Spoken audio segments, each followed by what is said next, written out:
I've never been opposed to knowing my family, but from a very young age they practically discarded me for reasons beyond my control. Therefore, it came as a real surprise that someone in the family who seemingly despised me actually left me a small fortune. Or so it seemed, anyway. To quickly summarize the situation, my father was secretly married when he began entertaining my mother, and my mother was already 4 months pregnant by the time she finally found him out. Ultimately, my upbringing was less than ideal and rather lonely. The only good thing that came from my relation to my dad was a piece of large farmland in the rural southwest part of Colorado. It was left to me by a grandfather that I never even knew.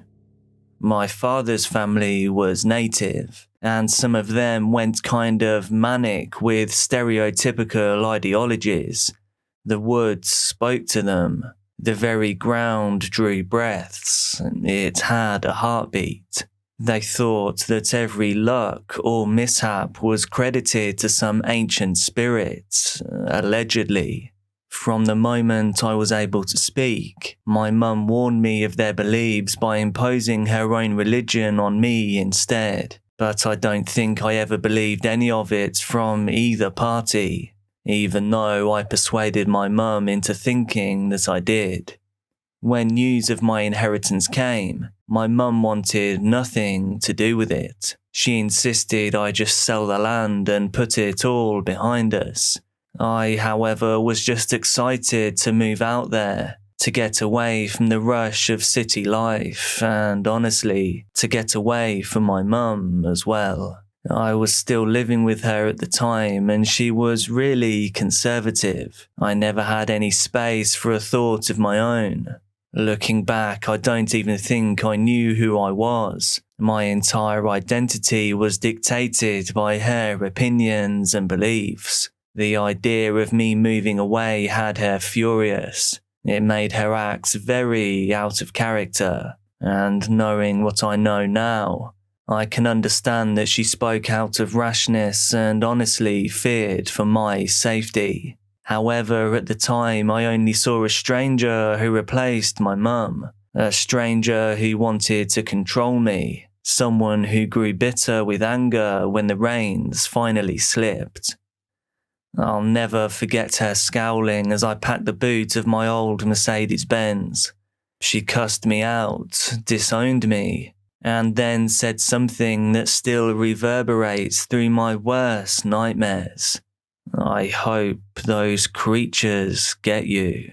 I wanted to question her on it, but I did not want to cause any more arguments. I simply responded with silence. I set off on a 6-hour drive ready for my new life.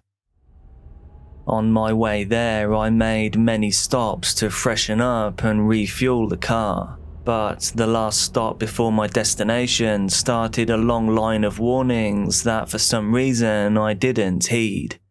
The guy working on the counter was a typical 20-something-year-old man. He didn't look eager to help me. He just rang up my energy drink and stale gas station sandwich. Surprisingly, while we waited for his antique card machine to register my payment, he actually spoke up. "You're new." It was followed by half a smirk as he continued before I could answer. "Nobody here dares to be outside this late into the night." "Why is that?" I asked when the pay point finally started printing my receipt. "Just some old folks' tale. I wouldn't fuss over it." He didn't elaborate, and the tiresome look he gave me suggested that he wasn't about to continue talking. So I simply thanked him and left. After another short drive later, I arrived on the farm with the key in my hand. I was pretty foolhardy. I had literally no idea of what to expect. There were fields stretching for miles. A lone little wood cabin sat at the end of a wobbly dirt road. Accompanying the night sky were clouds heavy with rain. The entire atmosphere would have been extremely calming. If, that is, it wasn't for the shadow of a person standing in front of the window of the house. There wasn't a single reason I could think of for someone to be waiting for me, not out here. The closest neighbour, as far as I knew, was about 5 miles away. My grandfather was said to have lived here by himself, and he left the farm to me and me alone. But I was so out of my element that I didn't know what else to do other than just to proceed ahead. I pulled up and made my way to the front door. I felt a bit of excitement and definitely some angst. As I got out, I found that the door was completely off its hinges, resting against the frame. The shadow in the window had also vanished. I suppose any sane person probably would have turned around anyway, accepted the red flags and proceeded with a lot more caution than I did. However, in my exhausted and generally stupid state, I told myself that my eyes were just tired and it was dark and late. I must have just imagined seeing someone. I kind of convinced myself of that. So I moved the door aside before entering the dusty old place. The interior was equally broken, not a single light switch worked. I had to nearly drain the battery on my phone by using the flashlight to navigate around the living room area. 10 minutes into this impromptu house tour, I could see this place wasn't livable in its current state, not by a long shot. I didn't know the layout of the house. The floors were missing planks at random intervals. It felt pretty unsafe not being able to tell what occupied every unlit room I came to, and seeing that it was just past midnight, I decided to get back into my car. I made myself comfortable enough to fall asleep behind the wheel with the seat pulled back. Although I slept straight through to the next morning, I didn't really rest at all. My night was filled with constant dreams that overlapped each other without pause. At one point, I dreamt that my mum was standing right outside my car window. She was wearing a tattered gown and a hood pulled over her head to hide most of her features. She kind of looked like a witch as she dragged her hand across the window, scraping her nails across the glass to emit a piercing sound that jolted me awake. The chilly morning air greeted me, and I now felt much more confident exploring the farm.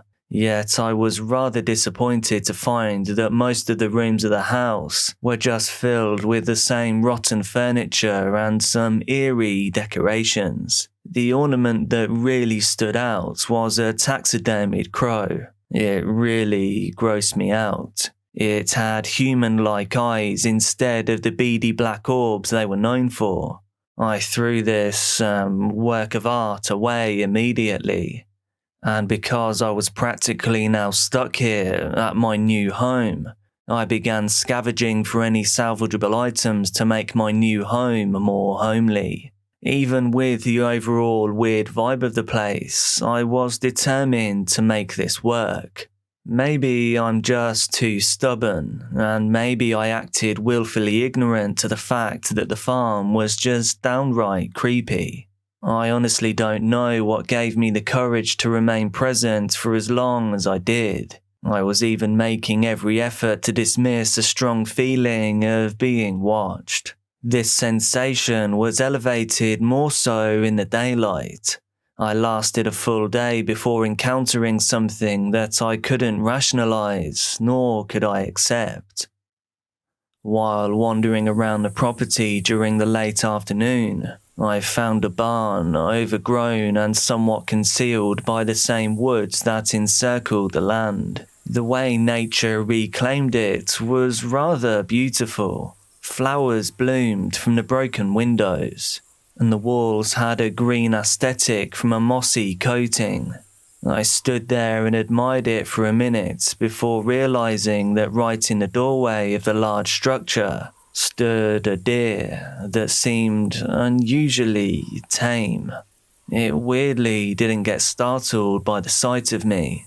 nor the sound of my footsteps as I drew near. The serene background of nature and the branches above that cast a light shade on the grazing animal, all of this had me in awe. I could do little else but bask in the beauty of the scene. And then the deer locked eyes with me. Dread flooded my veins instantaneously. My breath caught in my throat.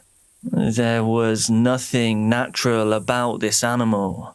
Similar to the stuffed raven that I found in the cabin, the deer had strangely human eyes. But this time to witness the combination animated in the living flesh was beyond nerve-wracking. It felt like something immensely sinister had stepped out from the shadows, like the thing that had been watching me had finally revealed itself. Suddenly, the tranquil forest didn't offer any comfort. Instead, it threatened the very life, the very soul of me. There was no time to even react to what transpired next. The deer's entire body contorted right before my eyes. Its limbs stretched in strange ways, crunching and cracking with every jerked movement. It now towered high above me. I now looked up to the deer as it stood on its hind legs. The animal's face was replaced by what I can only describe as a monster. The antlers weaved around its head like devil horns. Its lips parted to reveal sharp teeth of a predator. I wanted to run away as fast as I could, believe me. But at that moment, the entire world weighed me down. I collapsed to the ground before passing out. The last thing I heard was my name being whispered in a guttural growl. And then I woke up in complete darkness.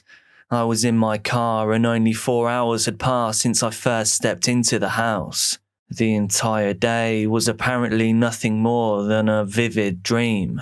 And thankfully the sun was now starting to rise, painting the horizon in a pale blue and orange hue. In this light, in real light, I could see things much more clearly. The majority of the farmhouse was obviously far beyond repair. Every window and wall had been vandalized. The entire structure was decorated in strange symbols. The word devil was spray painted in large letters across the front door. Somehow I failed to see any of this when I was exploring the night before. Perhaps I wasn't meant to. Perhaps something in the night cast a veil to blind me. When I checked my phone, it seemed to miraculously have some reception. Multiple messages flashed onto the screen at once. Some of them were from my mum. She was apologizing, now begging me to come back. The other messages were from a few friends asking if I was alright. Apparently my mum had reached out to them in sheer desperation. As sad as it may sound, I truthfully never thought so many people would care if I just disappeared. And seeing their concerned text messages made me want to speed back home, return to my old life. I decided on the spot that I didn't need to move away to gain my independence. The long drive helped me to clear my head. It hit a reset that I so desperately needed. My mum was difficult, but not intolerable. Living with her didn't oppress me as much as perhaps I initially thought it did. I was strangely fueled by the epiphany that my life was suddenly actually pretty great, at least in comparison to what a life on this farm would be. I started up the engine and headed down the dirt road. Halfway back, I spotted the roof of a barn nestled just off the side field, standing against the edge of a thick woodland. It looked strangely familiar. My stomach turned and I stepped down on the gas. I was eager to put more distance between myself and that rotting, decomposing little world. It's been years since then, and during bad times I can still recall the figure, motionless, just standing there as I sped away. The image of it is clearly ingrained in the back of my mind, a distinct human silhouette crowned with twisted deer antlers, stood watching me menacingly with glowing black-red eyes. I saw this creature in broad daylight, and now I've lost track of just how many dreams this entity has invaded. On the good days, I can lie and convince myself that I didn't see anything in the distance at all, that I simply drove from that place with not an ounce of fear, and that nothing followed me home. But in reality, I just can't come to terms with the truth. I've read the books and heard the tales about people practicing a kind of witchcraft, people that I am probably somewhere related to.